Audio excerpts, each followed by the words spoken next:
창세기 18장 19절을 보죠. 내가 그를 안하니 그가 자기 자식들과 자기 뒤에 올 자기 집안 식구들에게 명하겠고 그들은 주의 도를 지켜 정의와 공의를 행하리니 이는 주가 아브라함에 대해 말했던 바를 그에게 가져오려 함이라 하시니라. 또 한 군데 신약의 에베소서 6장을 보겠습니다. 에베소서 6장 1절에서 4절을 봅니다.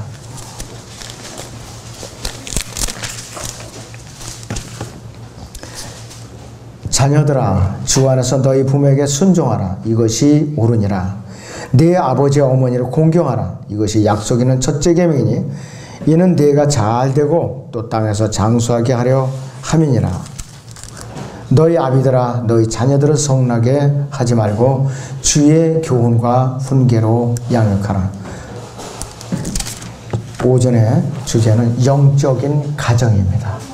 이것을 제가 2년 전에 여기서 강단에서 선포했던 말씀인데 한번 다시 전하고자 합니다. 5월은 이제 가정의 달로서 이제 행사들이 있죠. 가정의 달. 그래서 제가 이 가정과 관련된 말씀이 뭐가 좋을까 하는데 이 주제로 이제 전한 것이요. 이 세상에서 하나님께서 세우신 세 가지 기구가 있는 거 여러분들 잘 알 거예요. 가정과 교회와 국가죠. 그 중에서도 이제 이 가정은 뭐냐? 교회의 기초로 이루는 가장 기본적인 핵심 요소예요. 가장 기본적인 핵심 요소. 하나님께서 그 최초로 그분의 형상대로 지으신 아담이 에덴에서 홀로 거하는 것이 좋지 않으셔갖고 모양이 좋지 않아서 아담의 갈비뼈를 하나 취해갖고 짝을 지어주셨는데 그것이 이브에 썼다 이것이죠. 그래서 최초의 가정의 창세기 2장 21절부터 시작이 된 거죠. 최초의 가정이. 그래서 그리스도인 가정이 없이 바른 지역교회가 설립이 된다. 절대로 불가능해요. 총각들만 모였다. 처녀들만 모였다. 호라비들만 모였다. 과부들만 모여서 지역교회가 세워졌다. 이건 안 돼요. 바람직한 거 아니에요. 절대로. 그러면은 균형 있는 지역교회가 될 수가 없어요. 지역교회는 기저귀를 부지런히 가는 아기들도 있어야 되고 코 올리는 유초동부도 있어야 되고 시끄럽게 부산은 또 이제 초동부도 있어야 되고 또 이렇게 사춘기를 정하는 중고등부 있어야 되고 혈교항사하는 청년부도 있어야 되고 그 다음에 청자년층도 있어야 되고 노인층도 있어야 되는 거예요. 바람직한 지역교회의 구성 요소가 그래야 되는 거예요. 바로. 그리고 이 그리스도인 가정은 국가를 이루는 국가의 허리입니다. 그리스도인 가정이야말로. 만약에 그리스도인 가정이 없는 그런 나라는 불행한 나라예요. 아무리 부자라도. 그리스도인 가정을 박해하고 그러는 나라는 불행하다 이것이. 그리스도인 가정을 파괴하는 거 하나님의 질서를 파괴하는 범죄 행위죠. 그리고 하나님을 대적하는 행위예요. 그리고 또 배우자가 같이 사는 상대방이 믿지 않는다.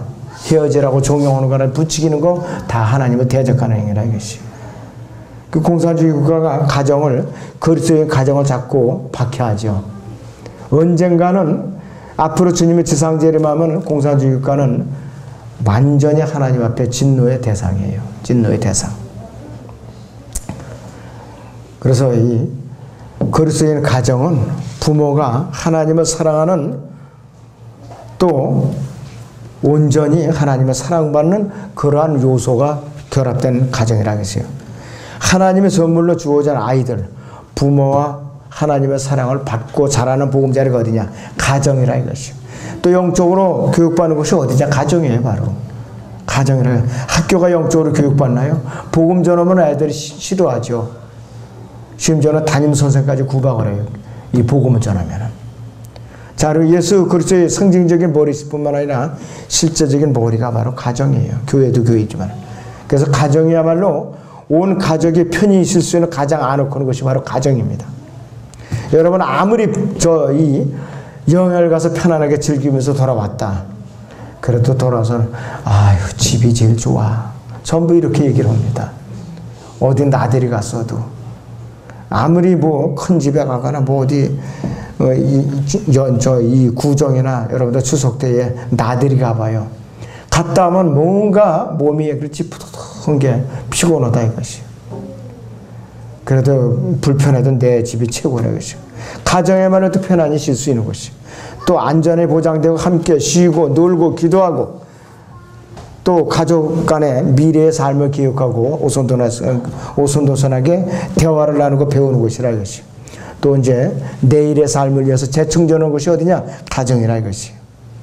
가족 구성원 모두에게 동등한 권리가 있는 것이 바로 그리스도인 가정이에요. 그리스도인 가정. 아이들이라 여기 예를 들면 누구냐? 이 수환이나 예린이처럼 이렇게 어리다고 엄마나 아빠가 네가 뭘 한다고 그래? 이렇게 무시하는 것은 바람직한 가정이 아니라 이것이. 그리스도인 가정은 뭐냐? 동등한 권리가 있어요. 엄마 여기도 한 입이 있어요. 무슨 입? 권리가 있어요.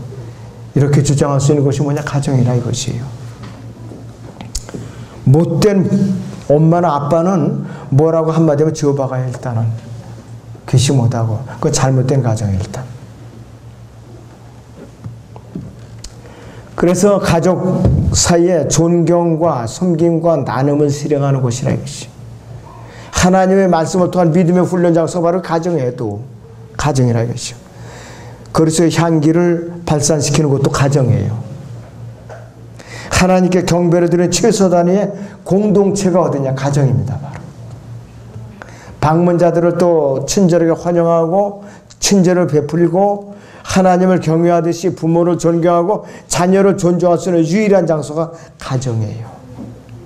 얼마나 소중한 것이 가정이냐 이것이.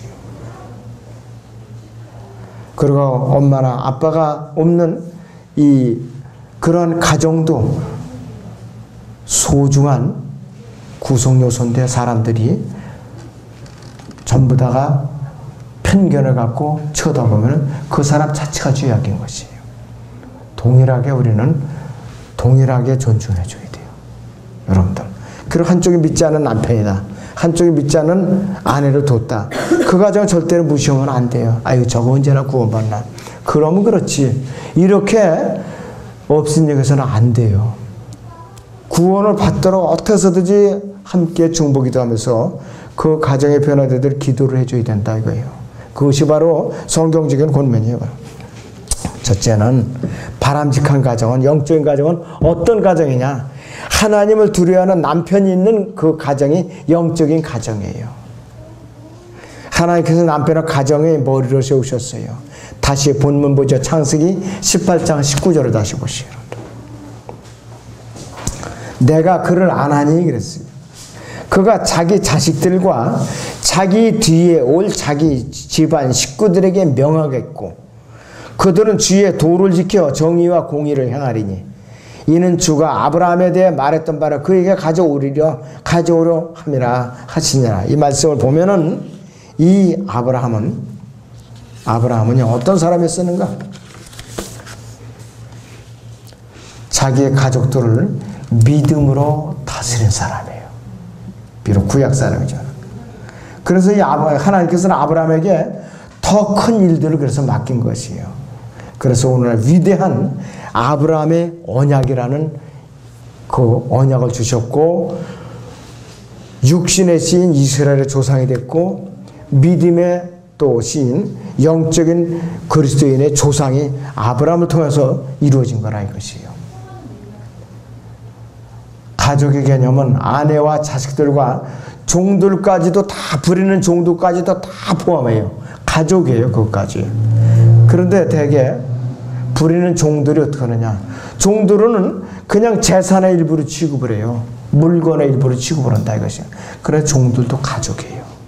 가족이라 이것이에요. 아브라함 가정에 엘리에셀이라는 종 보세요. 극진한 가족으로 대우했어요. 에베소 5장 23절을 보죠. 에베소 5장 23절을 보겠습니다.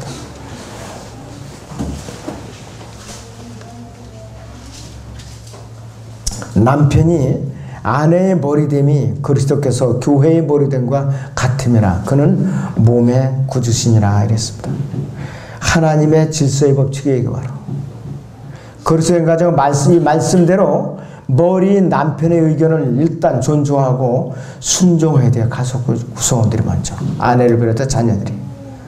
하나님께 정해주신 법칙을 어기는 것은 가정의 화평을 깨뜨리는 하나님을 대적하는 행위, 하나님을 거역하는 행위예요.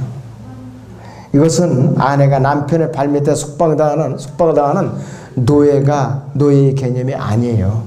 오해하면 안 돼요, 여러분들. 한 군데 더 보죠. 고린도전서 11장 3절을 더 봅니다. 고린도전서 11장 3절을 보세요.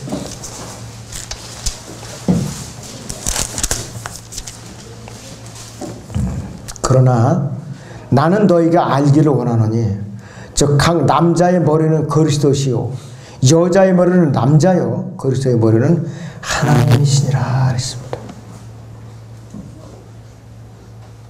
여자의 머리는 남자요. 그러면은 그 자녀들은 그 가장의 아버지의 다스림을 받아야 마땅하다 이것이. 근데 어찌된 일인지 요즘 자녀들이 너무 드세고 사나워져 가지고 아빠가 뭘 잘못했다 그냥 두드려 패요 아빠를. 현실에 이것이 현실이라 이것이. 아빠가 무서워서 자식들한테 얻어맞을까봐 기꺼이 애써서 길러놨더니 아빠를 두들겨 패는 세상이 됐으니 너무나도 사악한 세상이라 이것이요. 아내는 자기 옆구리에서 취한 반려자이며 동반자로서 늘 남편의 곁에서 동행해 줘야 되는 것이요. 아내를 사랑할 수도 남편의 의무죠. 에베소 5장 25절인 대로 남편들아 너희는 자기 아내를 사랑하되 그리스도께서 교회를 사랑하셔서 교회를 위해 자신을 주신 것 같이 하라 이렇게 명령하고 있어요. 자기 아내를 사랑하는 의미는 뭐냐 이것이요. 고린도서 13장에 사랑의 장이라고 그러잖아요. 거기에 기록된 대로 건강할 때나 병들었을 때나 가난할 때나 물질적으로 풍요로운 때나 변함없이 사랑하는 것을 말해요. 남편이 사업을 하다 그만 까먹었어요. 아내들이 또 그렇게 구박을 하고 저 왼수도 언제나 죽나? 응? 왜 다 들어먹고 이렇게 고생을 시키나? 아이고 하루빨리 죽었으면 좋겠네. 자, 믿음의 아내는 그러면 안 돼요. 믿음의 아내는 그러면 안 된다고 했어요. 남편이 고의적으로 그런 사람도 있죠. 맨날 술 줘내고 근데 노름을 해갖고 근데 잘 해보려고 하다가 가사하는 것만 들어먹었다. 그 남편을 빚어갖고 더 단단하게 세우려고 그런 하나님의 섭리가 있는지 누가 알겠어요. 근데 대부분이 그래 10중 8구는 저놈의 왼수 빨리 죽었으면 좋겠다. 응? 왜 이렇게 빚쟁이들이 몰려오게 하나? 왜 이렇게 이 가족들을 고생을 시키나? 그렇게 원망을 한다고 그 가정의 문제가 풀리는가? 안 풀려요. 현실을 직시하고 이 엎질러진 물을 어떻게 해결하는가? 주님, 이 문제를 해결할 수 있도록 방안을 주십시오. 이렇게 기도하는 게 현명한 아내죠. 자녀들도 그렇고. 그러면 그 가정은 분명히 회복이 되더라고요. 분명히 회복이 돼요. 우리는 과연 성경대로 바른 교리를 믿고 싫어하는 가정의 구성원으로서 무엇을 배워야 되는가? 이 시간을 통해서. 나의 현실이 아무리 조건이 나쁘더라도 하나님께서 나에게 견뎌낼 수 있는 그러한 나에게 조건을 주신 것을 여기고 감사함으로 헤쳐나가야 된다 이것이에요. 그걸 여러분들 이 시간에 배우셔야 돼요. 나는 왜 정말로 돈도 많이 벌어다 용돈도 많이 주고 사랑해주는 그런 아빠가 없는가? 나는 왜 그런 나를 품에 안아서 이렇게 도닥거려주고 그래주는 엄마가 왜 없는가? 이렇게 원망만 할 게 아니에요. 자녀들도. 이 시간을 통해서 우리는 생각을 좀 다르게 갖자 이것이에요. 이 시간을 통해서 우리는. 그래도 요즘은요. 환경이 그래도 그전부터는 호강하는 거예요. 요즘 그 학생들을. 요즘 아이들은 호강하는 거예요. 우리 세대는요. 아무리 부모가 같이 살았어도 형제지간에도 그런 게 없어요. 요즘은 어디 학교 졸업하고 그러면 꽃다발 들고 그냥 가족들이 가고 군대 가면 또 군대까지 더 가서 또 그냥 사진도 같이 찍어주고 그러더라고요. 그전 시대는 일절 그게 없었어요. 어딜 면회 와서 축하해주고 다 데려가서 같이 자고 그러는 게 어디 있어요. 일체 없었어요. 그 시대는. 요즘 세대는 복에 넘쳐. 너무나도 복에 넘쳐요.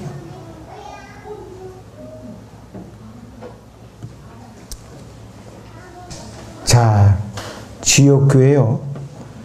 담임 목사, 지금으로 하면 담임 목사, 감독이나 장로도 어떤 자격을 갖춰야 되는가?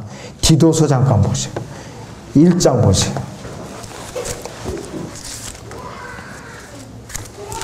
디도서 1장 5절에서 6절을 보죠. 1장 5절에서 6절을 봅니다. 내가 너를 크레테에 남겨놓은 이유는 너로 부족한 일들을 바로잡고 내가 명한 대로 각 성읍의 장로들을 세우게 하려 함이니 누가 되더라도 비난받을 것이 없고 한 아내의 남편이 하며 방탕하다거나 불순종하다는 비방을 받지 않는 신실한 자녀를 둔 사람이 하느니라 했어요. 누가 보더라도 비난받을 일 없고 한 아내의 남편이어야 돼요. 호라비는 세우면 안 돼요. 그리고 자식들이 방탕하거나 불순종한다는 비방을 받지 않은 신실한 자녀를 둔 사람이 지역교회 담임 목사가 되어야 되는 거예요. 이 시대에. 여러분 이해가 가시죠? 어떤 것을 의미하는지. 가정을 잘 다스리지 못하면은 감독이나 장로, 이 시대의 담임 목사가 될 수 없다는 말이에요. 이것이 바로. 슬픔을 당할 때 아내를 위로하는 것은 남편의 몫이에요. 남편이 아내를 사랑하는 것은 예수 그리스도의 지상명령이에요. 또 저도 맨날 부족하지만 에베소 5장 33절에서는 그러므로 너희도 각기 자기 아내를 자신처럼 사랑하고 또 아내도 그 남편을 경외하라 이랬어요. 경외하라. 두려움으로 섬기라 이것이에요. 바로 아내에게 모질게 대하고 아내의 고통을 헤아리지 못하고 가혹한 행위를 일삼는 것, 하나님을 대적하는 아주 사악하고 가증스러운 죄악이에요. 바로 골로새 3장 19절에서는요. 남편들아 너희 아내를 사랑하고 가혹하게 대하지 말라. 오죽했으면 사도 바울이 이렇게 자세하게 기록을 했겠어요. 가혹하게 대하지 말라. 또 베드로서 3장 7절 같이 보세요. 베드로서 3장 7절을 같이 봅니다.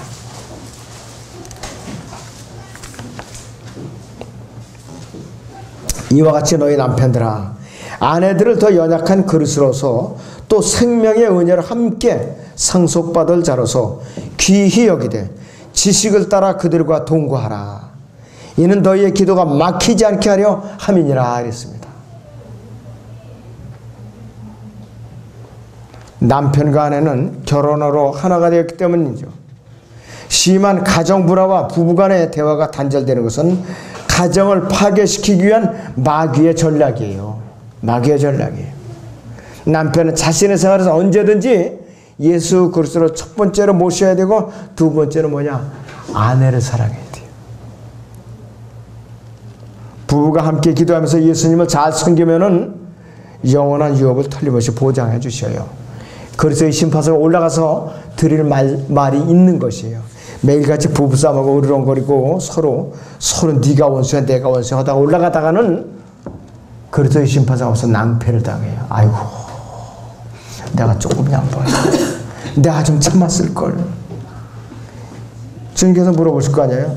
너 어찌 내 남편을 그렇게 대들고 그렇게 악을 하고 썼느냐? 남편 보고 너 어떻게 네 아내를 그렇게 구박만 하다 왔느냐? 틀림없이 물어보신다 이거예요. 주님께서. 그러면 고개를 못 들죠. 다른 가정을 가졌던 지체들이 올라가서 뻔히 쳐다볼 거예요. 아이고 딱하다 딱해 하면서. 영적인 가정은 어떤 가정인가? 두 번째는 하나님을 두려워하는 아내가 있는 가정이에요. 하나님을 두려워하는 아내가 있는 가정이 영적인 가정이라 이것이. 성경에서 위대한 사람들은요 대부분 남편을 잘 돕는 사랑하는 아내들에 의해서 그 남편이 세워진 가정들이라고 전부. 구약에서는 아브라함도 사라가 잘 보필을 했어요. 그 다음에 룻이 보아스를 잘 보필했어. 메시아의 조상이 됐어요. 한나도 남편을 잘 보필했어요. 제사장을. 그래갖고 그 아들이 누가 나와서 위대한 선지자 사무엘이 남았다고요. 아비가일은 누구에 안았었느냐? 다윗이 안았어요. 다윗이 안에. 이와 같이 현숙하고 헌신적인 아내들은 그들이 남편에게 하나님께서 주신 놀라운 재산이에요. 선물이고. 그리스도인 남편이 아내로 오는 것은 주께로부터 주어지는 것인데 잠언 18장 21절을 보죠. 잠언 18장의 22절을 봅니다.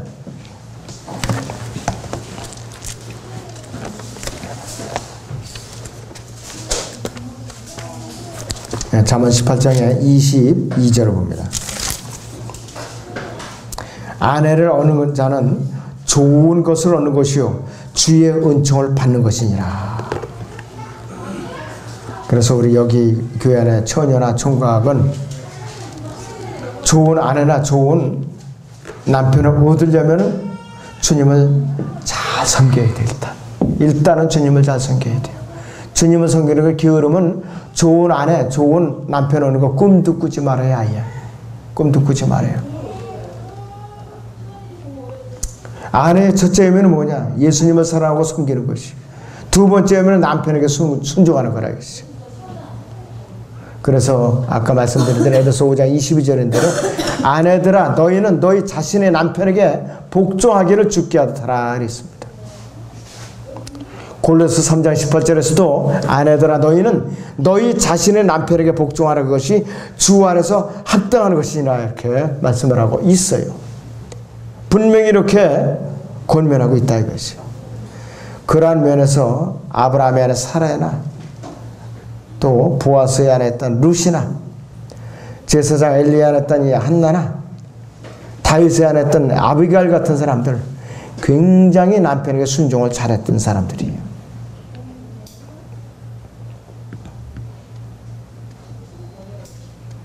베드로서 3장을 봅니다. 베드로서 3장 6절을 보시요.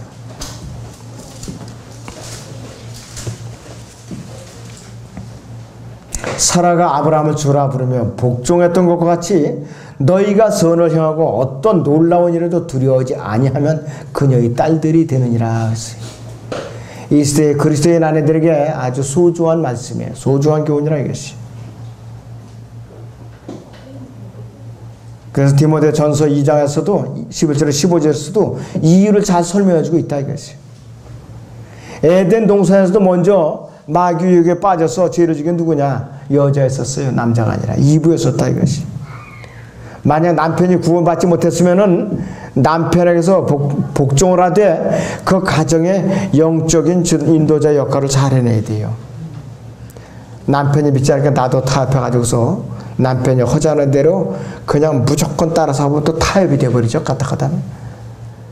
그래서 하나님께 위배되지 않은 일은 내가 잘 지켜내야 된다 이것이. 믿음 안에서 참고 기다리면은 하나님께서 지혜와 은혜를 주셔서 그 남편의 마음을 열어서 주님을 영접하게 되는 거예요. 남편도 마찬가지. 하나님께서 원하시는 이상적인 가정은 뭐냐? 부부가 함께 예수님을 사랑하는 가정이에요. 배우자를 고를 때 그래서 예수님을 영접해서 구원받은 배우자들끼리 그래서 만나려는 거예요. 그래서 1차. 아내들은 남편에게 존경하고 순종할 뿐만 아니라 사랑을 해야 된다 이것이. 그래서 아내의 자세가 어떠해야 되는가? 베드로서 3장을 보죠. 1절에서 4절을 보겠습니다. 베드로서 3장 1절에서 4절을 봅니다. 이와 같이 너희 아내들아 너희 자신의 남편에게 복종하라. 이는 말씀에 순종하지 않은 자들일지라도 아내의 말 없는 행실로 인하여 그들을 얻고자 함이니 이는 그들이 두려운 가운데 너희의 정숙한 행실을 봄이라. 너희는 머리를 닦고 금으로 치장하거나 옷을 입는 외모로 단장하지 말고 오직 마음에 숨겨진 사람을 썩지 아니하는 것 곧 온유하고 고귀한 영으로 단장할지니 그것은 하나님 보시기에 매우 값진 것이니라 했습니다. 그리스도인 아내들이 교회에서 귀걸이 뒤에 보니까 하나가 부족해갖고 3층으로 이렇게 3층으로 해갖고 뚫어갖고 조롱조롱 매달리고 다니는 그런 사람들이 있어요. 그 다음에 이 귀도 여기도 막 뚫어가지고 그냥 이렇게 주렁주렁 이렇게 끼는 거. 그 다음에 또 팔찌도 주렁주렁 느리고 이것대로 오면 바람직한 게 아니죠. 그 다음에 핀트칠을 그냥 얼마나 정성스럽게 열심히 했는지 멀리서도 바짝바짝 비치는 거, 그 시간이면 성경으로 좀 한 장이라도 더 보지죠. 바람직한 거 아니에요. 그리고 머리에도 너무 뭘 그렇게 잔뜩 얹었는지 그냥 바람직한 거 아니에요. 지금 여러분들의 모습이 가장 아름다운 모습이에요. 여러분들의 모습이.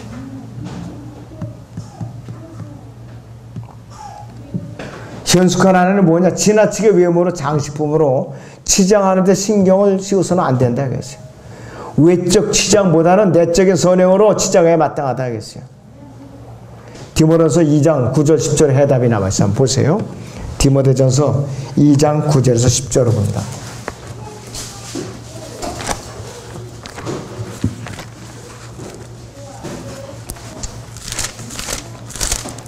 디모데전서 2장 9절에서 10절을 보죠. 이와 같이 여자들도 검소한 옷차림으로 스스로를 단장하되 수줍음과 정숙함으로 하며 따은 머리나 금이나 진주나 비싼 옷으로 하지 말고 오직 경건함을 고백하는 여자들에게 어울리는 선행으로 단장하기를 바라노라 그랬습니다. 그래서 이 바람직한 가정에서는요, 지나친 사치가 없어요. 바람직한 지역교회 안에서는 지나치게 사치스럽게 현란하게 차려입고 오는 그런 자매들이 없어요. 제가 1998년도에 펜사콜라 성경침례교회를 방문했어요. 지금 말을 한 대로 그렇게 지나치게 차려입은 자매들이 없더라고요. 실제적으로. 단정하게. 그리고 치마도 핫팬티같이 그렇게 입은 사람이 한 사람도 없어요. 전부 다 단정하게. 온유하고 고귀한 영으로 단장을 할 줄 알아야 돼요. 그래서 좋은 아내와 좋은 어머니는 하나님께 내린 소중한 선물이에요. 잠언 19장의 14절을 보면은 집과 재산은 조상들에게서 상속받지만 그랬어요. 신중한 아내는 주께로부터 받느니라 그랬습니다. 마음대로 안 돼. 아무리 총각이 좋은 아내를 구하려고 아무리 눈을 빠지라고 찾아도 하나님께서 주셔야 돼요. 신중한 아내는. 내가 노력해서 억지로 안 되는 거예요. 마음속에 숨기고 있는 걸 어떻게 찾아낼 방법이 있어요? 하나님께 주셔야 되는 거라겠어요. 그래서 그들은 남편과 가족에 놀라운 축복이 된다겠어요. 신중한 아내는. 잠언 31장 10절에서도 누가 현숙한 여인을 찾아낼 수 있겠느냐 했어요. 그녀의 값이 루비보다 훨씬 높으니라 이렇게 말씀하고 있어요. 아내가 자신의 머리에 남편에게 대응하는 것은 하나님의 질서를 파괴하는 거예요. 그래서 오죽하면은 잠언 21장 19절에서는 이렇게 말씀하고 있어요. 다투고 속내는 여자 함께 사는 것보다 광야에서 지내는 것이 사는 것이 더 나으니라 그랬어요. 또 잠언 21장 9절에서는 다투는 여자와 함께 넓은 집에서 사는 것보다 지붕의 한 모퉁이에서 사는 것이 더 나으니라 이렇게 말하고 있어요.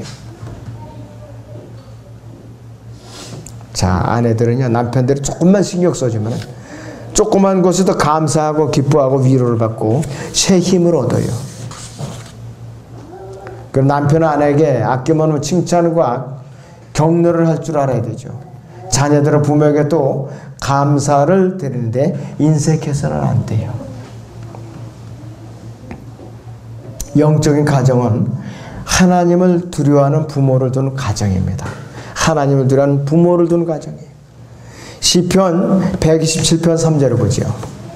시편 127편 3절을 보세요. 보라 자녀들은 주의 유업이요. 보라 자녀들은 주의 유업이요. 태의 열매는 그의 보상이로다. 이렇게 말씀하고 있어요. 성경적인 관점에서 볼 때에 가정은 자식들이 없이는 행복할 수 없어요. 우리나라 사람들 잘 그러죠? 특허면 무자식 상팔자야. 이렇게 함부로 막 얘기를 해요. 그런데 성경적으로 보면 이거는 틀린 답이에요. 틀린 답이에요. 부모들은 자기의 자식들이 하나님께 주신 소중한 유산임을 잊어서는 안 돼요. 부모들은 자식들을 사랑해야 된다겠죠. 부모들은 자녀들을 예수님께 합당하도록 하나님의 말씀으로 양육을 시켜야 돼요. 현명한 부모는 잠언 22장 6절에 있는 대로 아이를 그가 마땅히 가야 할 길로 훈육하라. 그리하면 그가 늙어도 그 길을 떠나지 아니하라 그랬어요.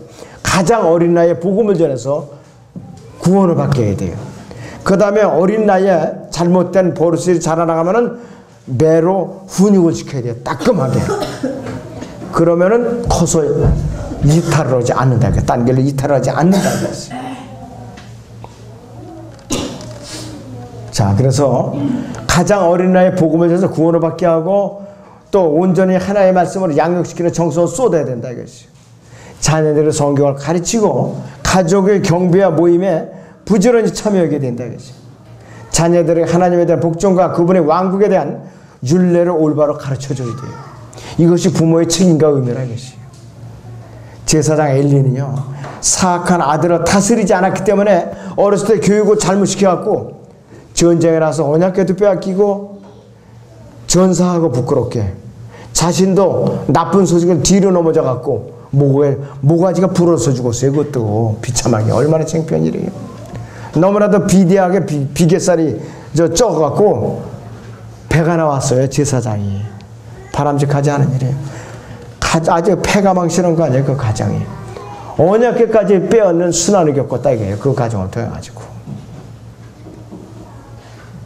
어떤 부모들은요, 부부 싸움을 하고 나서 분을 참지 못해갖고 자식들에게 화풀이하는 부모가 있어요. 이거 절대로 하면 안 돼요. 정말이에요. 그 자녀들이 자라나갖고 두고두고 기억을 하고 상처로 남는다고 그래요. 자녀들에게 화풀이하는 부모, 그 부모 때문에. 에베소 6장 4절 보세요. 뭐라고 교훈하고 있는가? 너희 아비들아, 너희 자녀들을 성나게 하지 말고 주의 교훈과 훈계로 양육하라 그랬어요. 부부싸움을 하고 나서 자녀들에게 매질해가면서 화풀이하는 것은 하나님 앞에 사악한 범죄 행위예요. 하나님 앞에. 이걸 우리가 간과해서는 안 돼요. 요즘 가정을 해체하는 일이 우리나라에서 일어나는데 간통죄를 폐지했죠. 가정을 해체하는데 부채질하는 짓을 한 거예요. 정부가 지금. 이거 참 아주 하나님 앞에 사악한 짓이에요. 가정이 이제 깨지는 일이 자꾸 일어나게 생겼다 이것이에요. 영적인 가정은 마지막으로 어떠한 가정인가? 하나님을 두려워하는 자녀를 둔 가정이 영적인 가정이에요. 하나님을 두려워하는 자녀들을 둔 가정이 영적인 가정이라 이것이에요. 출애굽기 20장 봅니다. 우리 12절. 출애굽기 20장 12절을 보죠.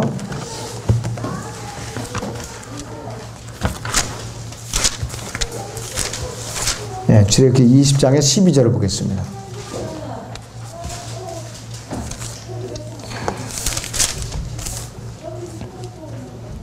너는 네 어미와 네 아비와 네 어미를 공경하라. 그리하면 주 너희 하나님께서 네게 준 땅 위에서 네 날들이 길 것이라 그랬습니다. 네 생명의 길이라 그랬어요. 오늘날 우리 모든 그리스도인 자녀들의 마음속 깊이 새겨 들어야 할 아주 소중한 교훈이 아닐 수가 없어요. 창세기 22장에서 모리아 사건을 통해서 우리는 이삭이 아버지 아브라함에게 어떤 자세를 순종하는가 우리는 알 수 있잖아요. 자, 불과 뗄감은 있는데 번제는 어디에 있습니까? 물어봤자 딱 한 번 물어봤어요. 그러니까 아브라함이 하나님께서 준비하시라고 그랬어요. 이삭은 아무 의심 없이 갔어요. 또 묶였어요. 칼로 내렸을 때까지 순종했다 이것이에요. 그래갖고 예수 그리스도의 모형이 된 것이에요.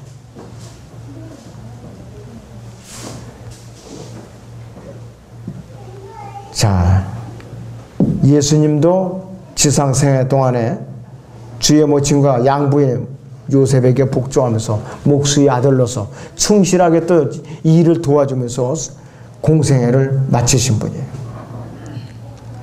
그럴 때는 신약 성경에서 부모와 자녀의 관계 우리는 어디서 교훈을 받아야 되느냐? 아까 본문 에베소 6장 다시 봐요. 1절에 4절을 봅니다. 에베소 6장 1절에 4절을 다시 봅니다.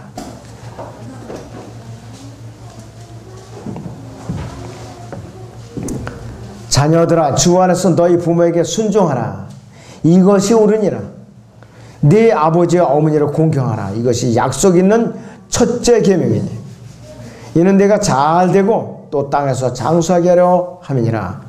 너희 아비들아 너희 자녀들을 성나게 하지 말고 주의 교훈과 훈계로 양육하라. 이렇게 말씀하고 있어요. 부모를 학대하는 자녀들은 하나님의 이름을 욕되게 할 뿐만 아니라 하나님을 대적하여 범죄하는 것이에요.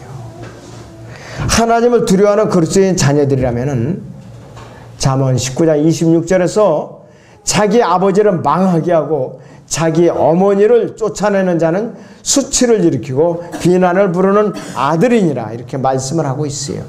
이 말씀에 우리는 귀 기울일 필요가 있어요.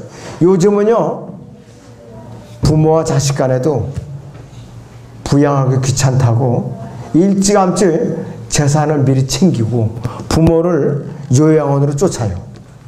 부모를 그렇게 하고 처음에는 철석같이 약속을 합니다. 아주 그냥 한 달에 일주일마다 꼭 제가 면회 올게요. 웬걸 보내면 온라인에다 돈만 넣으면 끝이에요. 부모가 사람이 그리운 거예요. 그런 시대예요. 집안에서 모신다는 거 점점 없어지고 있어요. 그러니까는 어머니나 아버지가 따로 외톨이로 따로 살더라고요. 하나님께는 칭찬받을 일이 절대로 아니야 이것이. 이스라엘은 아직도 대가족 제도예요. 이스라엘이 아직도 대가족 제도예요. 보통 3, 4대가 같이 살아요 지금도. 그러니까 이스라엘이 주위의 적들로 그렇게 둘러싸여서도 늘 승리하고 다른 나라들이 멸시하지 못하는 게 근간이 어디서 나오는가? 다 이유가 있더라고요 이스라엘이. 그리고 전쟁이 터졌다면 유학생들이 다 돌아가요. 싸우겠다고. 다 돌아가요. 6.1 전쟁이 났을 때 이집트는 피신했어요. 유학생들이 안 가고. 근데 이스라엘 유학생들은 본국으로 다 돌아갔어요. 짐 싸가지고. 외국의 전문가들이 이번 싸움은 끝났다. 이스라엘이 승리했다. 이렇게 판결을 내린 거예요. 아니나 다를까. 이스라엘이 승리한 거예요. 그 당시에. 하나님의 말씀대로 순종해야만 승리하는 것이. 하나님께서 합당하게 시키는 모범적이고 가장 영적인 가정은 뭐냐. 예수님께서 가정의 머리가 되시고 예수 그리스도를 진정한 주인으로 모시는 가정이 그리고 남편을 가장으로 존중해주고 아내를 사랑하고 부모와 자녀들 간에 존중하고 사랑하는 가정이 영적인 가정이에요. 여러분들. 이 메시지를 여러분들 잘 마음에 담아두시기 바랍니다.